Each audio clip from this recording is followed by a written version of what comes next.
السلام علیکم ورحمۃ اللہ وبرکاتہ. نحمده ونصلي على رسوله الكريم. أما بعد فأعوذ بالله من الشيطان الرجيم. بسم الله الرحمن الرحيم.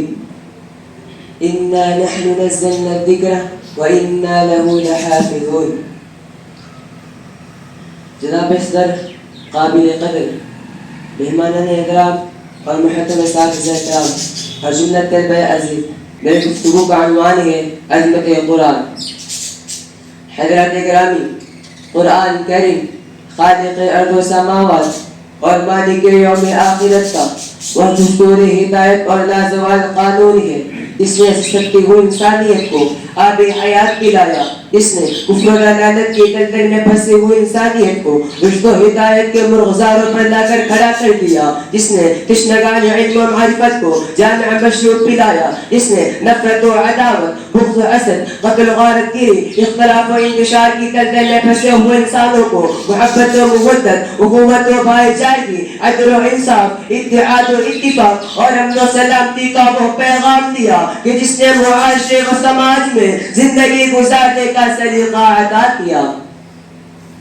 حضرات گرامی، قرآن کریم تنے تنہا وہ کتاب ہے. اس میں 1400 سال سے لے کر آج تک کوئی تحریف نہیں ہوئی. تورات بدل گئی، زبور بدل گئی، انجیل بدل گئی. جو انجیل امریکہ میں ہے وہ لندن میں لگی، جو لندن میں ہے وہ گلاسکو میں لگی، جو گلاسکو میں ہے وہ پیرس میں لگی، جو پیرس میں ہے وہ ہائیلینڈ میں لگی، جو ہائیلینڈ میں ہے وہ جاپان میں لگی، جو جاپان میں ہے وہ رسیا میں لگی. لیکن میرا قرآن جو افغانستان کے پہاڑوں پہ چھپتا ہے وہ بھی لاؤ، جو انڈیا کے دریا میں ہے وہ بھی لاؤ، جو افریقہ کے جنگلات میں ہے وہ بھی لاؤ، جو امریکہ کی بستیوں میں ہے وہ بھی لاؤ، جو گلاسکو میں ہے وہ بھی لاؤ. پوری دنیا کے قرآن کو اکٹھے کر دو، کسی ایک لفظ میں تبدیلی دکھلا دو. آؤ، الف لام میم سے شروع ہوگا والناس سے ختم ہوگا. یہ قرآن برطانیہ میں، یہ قرآن افریقہ میں، یہ قرآن امریکہ میں، یہ قرآن گلاسکو میں، یہ قرآن پوری دنیا میں. اس لیے کہ میرے رب نے اعلان کر رکھا ہے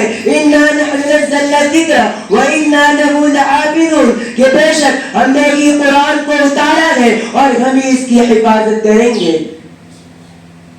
حضرات گرامی، قرآن کریم وہ عظیم دولت ہے جو روح خداوندی ہے، وہ عظیم حیات اور سرچشمہ زندگی ہے. وہ عرب قوم جو پشتہا پشت مردہ چلی آ رہی تھی، دنیا جس کو لذیذ عقل جاتی تھی، کوئی ان کو جو عرب کا خطاب دیتا تو کوئی ان کو نفرت سے یاد کیا کرتا تھا. لیکن جب قرآن کریم کا نزول ہوا تو وہ قوم جن کو جو عرب کا خطاب دیا جاتا ان کو رضی اللہ عنہم ورضوا عنہ کہا جانے لگا. وہ قوم جن کو نفرت سے یاد کیا جاتا تھا طاقت و قوت سے ایسی لیس ہو گئی جس میں قیصر کسرا کا غرور خاک میں ملا دیا اور بڑی سے بڑی سلطنت و حکومتوں کا تختہ الٹ کر رکھ دیا.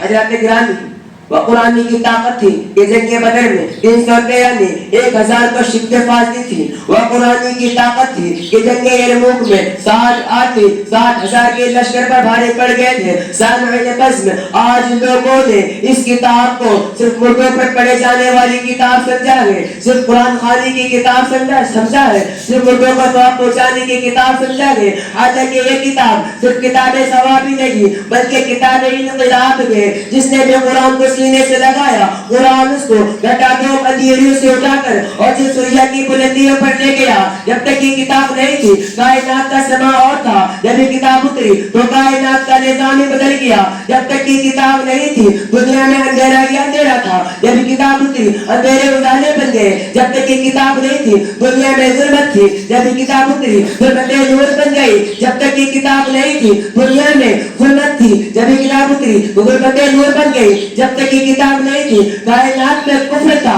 جب یہ کتاب اتری تو کفر اسلام میں بدل گیا. اس کے پیچھے باتوں پہ اپنی تفریح کرتا ہوں اسے کے ساتھ کہ دشمن گھٹا نہ پائے گا عظمت قرآن کی، دشمن گھٹا نہ پائے گا عظمت قرآن کی. گردان حق تعالی، گردان حق تعالی خود حفاظت قرآن کی. وآخر دعوانا ان الحمد للہ رب العالمین. السلام علیکم.